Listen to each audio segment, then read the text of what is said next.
कल 25 दिसंबर था, यानी कि क्रिसमस डे। तो बहुत लोग क्रिसमस सेलिब्रेट कर रहे थे। एक आध वीडियो मुझे दिखा जो कि मुझे अच्छा नहीं लगा। मुझे लगा कि एक बड़ा सोशल इशू बनते जा रहा है भारत में, अगर भारतीय समाज की मैं बात करूँ तो। आपने भी देखा होगा, एक वीडियो में एक ज़ोमैटो बॉय थे, वो सेंटा का ड्रेस पहने थे, तो कुछ लोगों ने वो ड्रेस खुलवा दिया, बोले तुम हिंदू होकर कैसे सेंटा का ड्रेस पहन सकते हैं।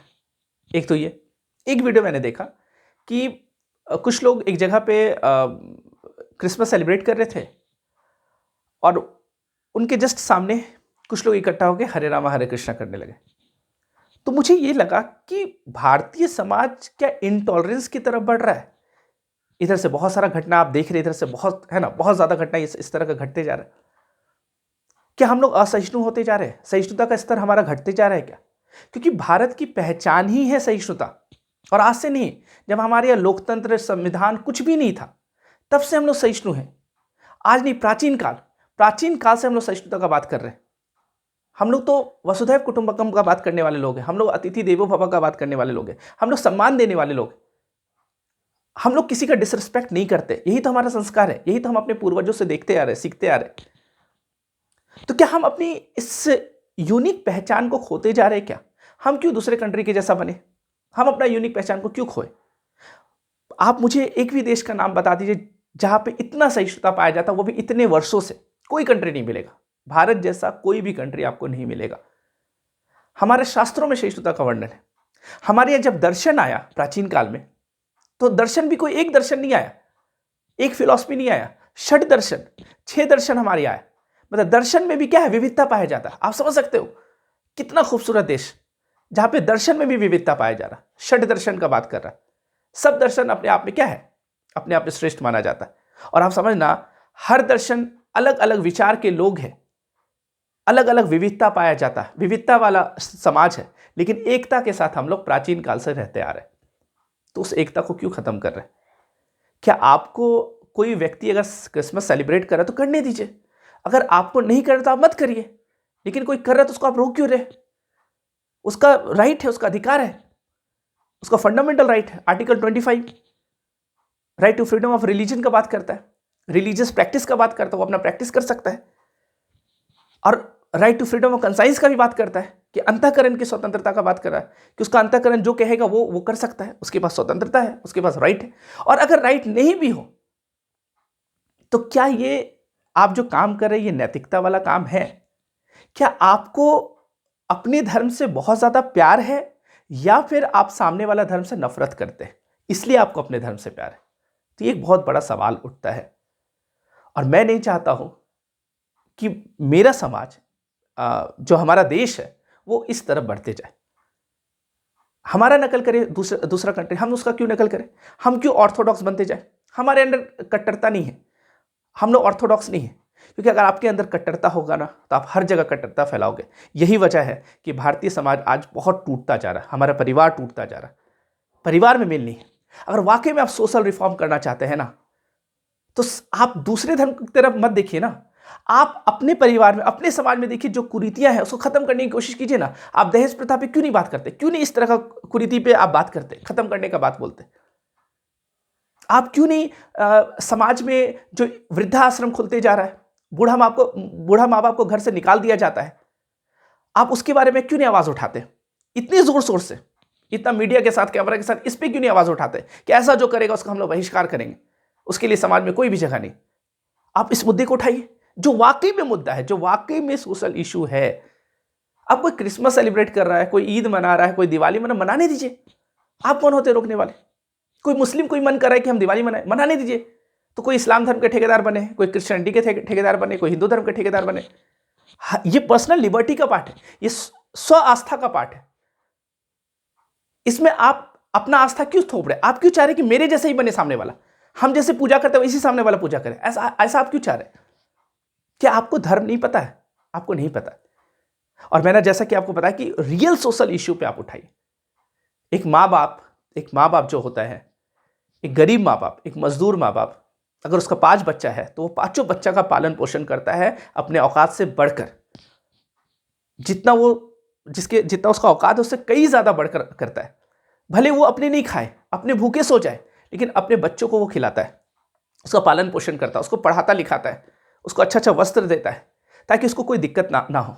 और वही पांचों बच्चा जब बड़ा होता है, जब वो पैसा कमाने लगता है, अधिकारी बन जाता है, बड़ा बड़ा पोस्ट पे जाता है, वो 5 बच्चा मिलकर एक माँ बाप को नहीं रख पाता। ये कितनी दुख की बात है। ये इंडियन सोसाइटी, ये किधर हम लोग बढ़ते जा रहे हैं। वो 5 बच्चा माँ बाप को बंटवारा कर देता है कि इस महीना इस बेटा के पास खाएगा, इस महीना इस बेटा के पास खाएगा। आप समझ रहे, यहाँ तो जमीन भाई भाई में तो बंटवारा हो ही रहा, उसको आप नहीं रोक पा रहे। अपने घर, अपने अंदर जो कीचड़ है उसको हम ना साफ कर कर हम दूसरे की तरफ देख रहे कि तुम अपना साफ करो। पहले अपने अंदर तो साफ कीजिए, आप उस कीचड़ को खत्म कीजिए ना। आप जमीन को लेकर के मार काट हो जा रहा, भाई भाई गर्दन काट दे रहे एक दूसरे को। भाई भाई सोच सकते आप, जो अपना खून है, तो आपका अपना खून से नहीं पट रहा है तो आप कहां से आप दूसरे रिलीजन में जा रहे। तो आप बहिष्कार कीजिए ना वैसे लोगों को। आप सोचिए कि अच्छा, ऐसा भी देखा गया है कि जिस मंथ में जिस बेटा को खिलाना अपना माँ बाप को, वो बेटा मान लीजिए कहीं चला गया बाहर, तो दूसरा बेटा खिलाना नहीं चाहता है। उसको लगता है कि अब ये महीना मेरा थोड़ी है, ये तो उस भाई को खिलाना था, अब देखो हमको खिलाना पड़ा। उसको बोझ लगता है। अगर वो देता भी है खाना ना, उसको बोझ लगता है। माँ बाप का कमरा अलग कर देता है, माँ बाप को एकदम घर से अलग कर देता है कि तुम वहीं पर रहो, तुम वहीं पर अपना जीवन यापन करो। बुढ़ापा में वाइफ हस्बैंड को अलग कर दिया, माँ अलग और पिता अलग, पिता अलग बेटा के पास, माँ अलग बेटा के पास। अब बताओ आप कितना बड़ा पाप कर रहे हैं। इस पे क्यों नहीं ध्यान जा रहा है। मैं आपको एक छोटा सा और बहुत सरल परिभाषा समझाना चाहता हूं धर्म का। कृपया करके आप इसे समझ लीजिए, इसे जीवन में उतारने की कोशिश कीजिए। धर्म का बहुत सिंपल परिभाषा है। और धर्म का परिभाषा क्या है, अगर मुझसे पूछा जाए कि सही मायने में एक पैमाना बताइए क्या है, कैसे हम समझे कि क्या धार्मिक है क्या अधार्मिक है। क्योंकि बहुत लोग कंफ्यूज होते हैं कि सर धार्मिक क्या है धार्मिक क्या है। तो सिंपल परिभाषा ये है कि धर्म का मतलब क्या है कि आप जैसे सामने वाला से अपेक्षा करते हैं कि वो मेरे साथ व्यवहार करे, वैसा ही व्यवहार आप सामने वाला से कीजिए। कहने का मतलब क्या है कि जैसा आपका अपेक्षा है कि सामने वाला मेरे साथ व्यवहार करे, वही आपका धर्म बन जाता है।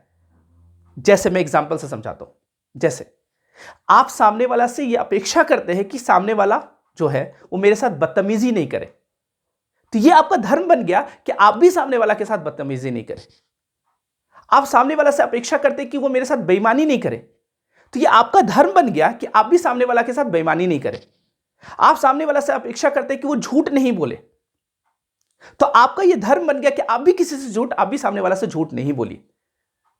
आप अपेक्षा करते हैं कि सामने वाला थप्पड़ नहीं मारे मुझे, वैसे ही आप भी किसी को, आपका धर्म बनता है कि आप भी किसी को थप्पड़ ना मारे। आप अपेक्षा करते हैं कि मेरा फेस्टिवल जो है, मेरा त्यौहार जो है वो हम धूमधाम से मनाएं, तो वैसे ही ये आपका धर्म है, सामने वाला जो फेस्टिवल मना रहा वो भी अपना फेस्टिवल धूमधाम से मनाए। यही तो धर्म है। और ये जो धर्म का परिभाषा मैंने आपको बताई, ये जो पैमाना है धर्म का, ये सिर्फ भारत के लिए नहीं है। ये इंडिया हो, ऑस्ट्रेलिया हो, अमेरिका हो, स्विट्जरलैंड हो, हर जगह ये लागू होता है, हर जगह ये लागू होता है। बस यही चीज आपको दिमाग में रखना है कि जैसा मैं अपेक्षा करता हूं सामने वाला से कि वो मेरे साथ ऐसा व्यवहार करे, वही आपका धर्म बन जाता है। आपको सामने वाला कुछ आपके साथ धोखा दे देता है तो आपको बड़ा कष्ट लगता है और आप दुनिया को धोखा देते जा रहे हैं। आपको कोई झूठ बोल देता, बोलते देखो कितना झूठा इंसान है, और आप खुद झूठ बोलते जा रहे हैं, तो फिर आपका क्या धर्म रहा। और एक मैं बोलूंगा, जो आप धार्मिक नारा लगाते हैं, आप जय श्री राम का नारा लगाते हैं, तो राम का जो आदर्श है, अगर उसका 0.1% भी आपके जीवन में आ गया ना, तो समझ जाना जीवन धन्य हो जाएगा। आप राम का नाम लेते हैं और उग्रता के साथ नारा लगाते हैं, उस व्यक्ति में कितना टॉलरेंस। आप राम जी से टॉलरेंस सीखिए ना। जो राम जी का जो दुश्मन था रावण, जिसके साथ युद्ध हुआ, जो सीता माता को है ना उठाकर ले गया, आप समझना उस व्यक्ति के बारे में भी राम क्या सोच रहे हैं। जब वो मरने लगा तो अपने भाई को राम जी भेजते हैं कि जाओ उससे कुछ ज्ञान ले लो। दुश्मनी अलग जगह है, युद्ध अलग जगह है, लेकिन अगर तुम उससे कुछ अच्छा चीज ले सकता है, उसके पास कुछ ज्ञान है, तो उससे ले लो। तो समझ सकते कितना हाई लेवल का टॉलरेंस है। और आप उन राम का नाम लेके ऐसा है ना। तो खैर, मैं अपेक्षा करता हूं है ना अपने भारतवासियों से कि जो हमारा पहचान है, जो हमारी खूबसूरती है, उसको खोने ना दे। विविधता में एकता ही हमारा पहचान है। किसी को क्रिसमस सेलिब्रेट करना, सेलिब्रेट करने दीजिए, है ना। अब कुछ लोग आजकल तुलसी पूजन करने लगे। आप कब से तुलसी पूजन ग्रेगोरियन कैलेंडर के हिसाब से करने लगे? आप तो अपना पंचांग देखते, आप तो अपना संवत देखते। आप संवत छोड़कर आप ग्रेगोरियन कैलेंडर देख रहे क्या? कि बोले नहीं हम तुलसी पूजन दिवस मनाएंगे तो ये दिवस मनाएंगे। क्यों? आपको किसी से प्रेम नहीं है, आपको बस सामने वाला का विरोध करना। तो ऐसा भारत मत बनाइए, बहुत दुख होता है, हमारे पूर्वज रोते होंगे। तो ये बहुत बड़ा इशू था, है ना। और एक जब हम सपना देख रहे हैं, है ना, कि हम विश्व गुरु बने, तो ऐसे विश्व गुरु हम लोग नहीं बन सकते। तो मिलते हैं हम लोग नेक्स्ट क्लास में। धन्यवाद।